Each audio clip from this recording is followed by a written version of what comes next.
पंचायत का मुखिया आज भी लोग याद करते हैं। करजान पंचायत का एक मुखिया हुआ करते थे सिद्धे से, उसको आज भी पर जनता याद करता है। तो मैं चाहूँगा कि मैं एक आदर्श मुखिया बन के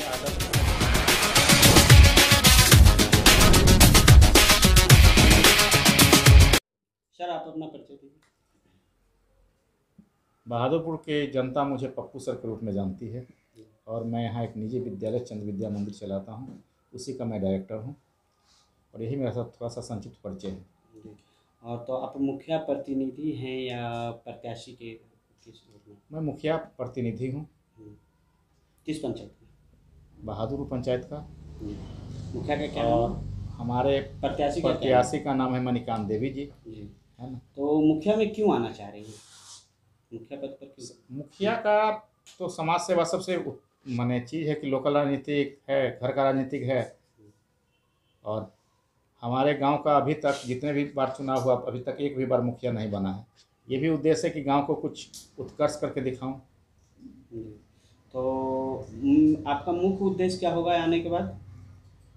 सबका विकास, सबका मान, सबका सम्मान। सबका विकास, सबका मान और सबका सम्मान। और तो वर्तमान में जो मुखिया हैं वो भी तो सबका विकास, सबका मान, सबका सम्मान कर रहे हैं। वो तो जनता बताएगी ना, सबका मान किए कि सबका विकास किए कि सबका अपमान किए, जनता बताएगी। जनता सर्वोपरि ही, जनता भगवान है और जनता ही निर्णय लेगी। तो जितने भी होते हैं प्रत्याशी अभी के उसमें जिनके पास होता है, सब कहते हैं कि हम सबके साथ सबका विकास, सबका मान, सबका सम्मान करेंगे। उसी बात को आप भी तो विकास कहाँ से कहाँ, किस तरीके का विकास आप करेंगे? देखिए मुकुंद जी, हम बता दें आपको कि 10 साल पहले मैं सरपंच रह चुका हूँ इस पंचायत का। न्याय व्यवस्था इस क्षेत्र का एक भी चीज़ थाना के अंतर्गत नहीं होता था, सब हम यहीं पे डिस्पोजल किए। जितने भी केस आए हैं हमारे कार्य प्रणाली से जनता खुश थी, तो हम एक सत्र पूरा किए हैं। तो जनता जानती है कि ये किस तरह के व्यक्तित्व के हैं और कैसे काम करेंगे। तो सर ये कहना है कि ज़्यादातर मुखिया तो यही बात करते हैं कि नली गली विकास करेंगे, ये करेंगे, वो करेंगे।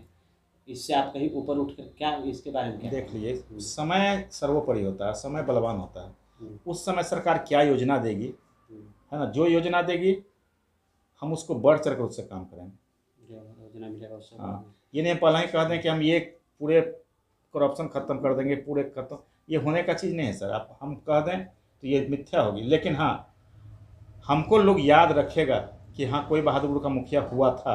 मुखिया आज भी लोग याद करते हैं। करजान पंचायत का एक मुखिया हुआ करते थे सिद्धे से, उसको आज भी पर जनता याद करता है।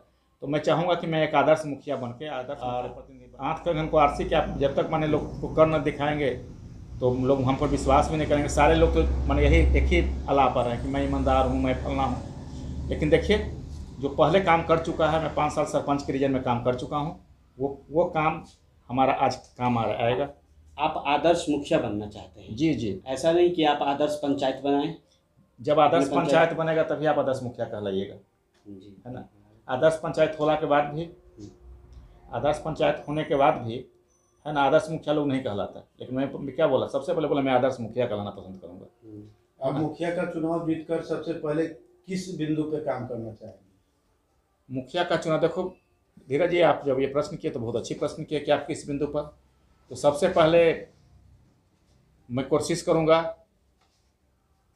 वृद्धा पेंशन 1, इंदिरा आवास 2 और जो नल जल की योजना बिगड़ी हुई है 3, ये 3 पर मैं उससे फोकस करूंगा। लेकिन सबसे बड़ा जो मुद्दा है सर आजकल जो भी पंचायत में है वो ये है कि कमीशन खोरी जो होता है आवासीय इंदिरा आवास वाला मामला में, उस पर आप कैसे कंट्रोल करने की कोशिश करेंगे? देखिए सर, अगर इंदिरा आवास में है तो उसमें मुखिया जी दोषी हैं, हम होंगे तो हम भी दोषी होंगे, है ना। आप करेंगे तब दोषी होंगे या बिना? नहीं, करेंगे तो मुखिया जी दोषी होते हैं उसमें। अरे 1,500 रुपया जो ब्लॉक का है वही लगेगा, ये हम इतना वादा दें। ऐसा कोई है क्या कि इंदिरा आवास में ब्लॉक के कागज पत्र तैयार करने में नहीं, कागज पत्र तैयार करने में धीरे लगता होगा, है ना। हम तो भी इसमें है नहीं, इसलिए बता नहीं सकते, है ना। लगता होगा तो वो पैसा ही लगेगा, यानी कि जो ले रहे हैं 20,000 25,000, जो पैसा लगेंगे उसका तो रसीद मिलेगा ना जी। तो अभी तक तो कोई रसीद हमने देखा नहीं। हाँ नहीं, तुमने देखा है तो हो सकता है कि वो चीज़ नहीं हुआ होगा, तो वो भी पैसा नहीं लगेंगे। यानी कि जो करप्शन जो हम लोग पंचायती राज व्यवस्था में देख रहे हैं, उसको आप दूर करने का प्रयास एकदम करें। धीरज जी, आप ये बात किए हैं तो आप मेरे साथ रहिएगा, मेरे मंत्रिमंडल में आप रहिएगा अगर हम जीत गए तो, और आप हमको देखिएगा, है ना। और यहाँ तो गुरु शिष्य परंपरा है, तो आपको पता होगा कि क्या होगा क्या नहीं, आने वाले में क्या होगा। आपकी कार्य प्रणाली से तो पंचायत की जनता संतुष्ट है। अब पंचायत की जनता जो वर्तमान काल का जो क्रियाकलाप चल रहा है उससे काफ़ी प्रभावित है, और कहीं कहीं इस तरह से अनदेखा किया गया है जिसके कारण से आज भी जनता त्रस्त है। तो ये सारी उम्मीद आप पे लगा रही है, इसमें कोई शक नहीं है, लेकिन आप उस पर खड़े उतरने का जज्बा रखते हैं जो जनता चाह रही है। एकदम एकदम आप एकदम हम 100% कोशिश करेंगे खड़े उतरे, लेकिन 100% नहीं हो सकेगा तो 99% पे कोई धब्बा नहीं आने वाला है। आप पंचायत चुनाव जीतकर मुख्य इंदिरा आवास और वृद्धा पेंशन इसी में सिमटे रहेंगे या एक्स्ट्रा भी कुछ करेंगे? सारी कुछ विकास का जितना हो सकेगा उतना कोशिश करेंगे। इसमें जैसे में क्या क्या आपके कुछ योजना बनाए होंगे, घोषणा पत्र या ये सब चीज तरीके का, तो आप भी सोचे हैं, तो हम तो आपकी योजना में किस 5 बिंदु पे आप फोकस कर रहे हैं? 3 बिंदु तो पहले भी बता दिए। हाँ चौथा बिंदु शिक्षा होगा जी। शिक्षा में किस तरह का आप सुधार चाहते हैं? हम चाहेंगे शिक्षा में, देखिए पूरी सुधार तो माने क्या, कल भी मंत्री जी और का वक्तव्य है एजुकेशन मिनिस्टर का, वो नहीं चाहेंगे, लेकिन हम चाहेंगे हमारा पंचायत पूर्ण शिक्षित हो, जिस तरह से हो, या प्राइवेटीकरण से हो या। ये आपके पास क्या योजना है? युवाओं के लिए ढेर सारी योजनाएं हैं। सबसे पहले तो जो बगल में मैदान है विंध्या सिंह हाई स्कूल का, उसको अभी साफ़ कराएं, उसको साफ़ करा के जो सिपाही और आर्मी में भर्ती होंगे उसके लिए दौड़ के लिए व्यवस्था कराएंगे, और जो बंद पुस्तकालय है उसको चालू कराएंगे, और जगह जगह पर क्यूज सेंटर की स्थापना करेंगे, और जितना होगा सब अपने सहायता अपने पैसे से उसको चालू करा के क्यूज सेंटर को चालू करेंगे। 2-4 क्यूज सेंटर अपने पंचायत में चालू कराएंगे। और बेरोजगारों के लिए आप क्या करेंगे सर? देखिए आपका क्वेश्चन है शिक्षित बेरोजगार, तो उसका 2 ही ऑप्शन है, नरेगा और मनरेगा के तहत हम उसको जितना हो सके काम देंगे, उनको ताश से वंचित जरूर कर देंगे। हमारी महिलाओं के लिए?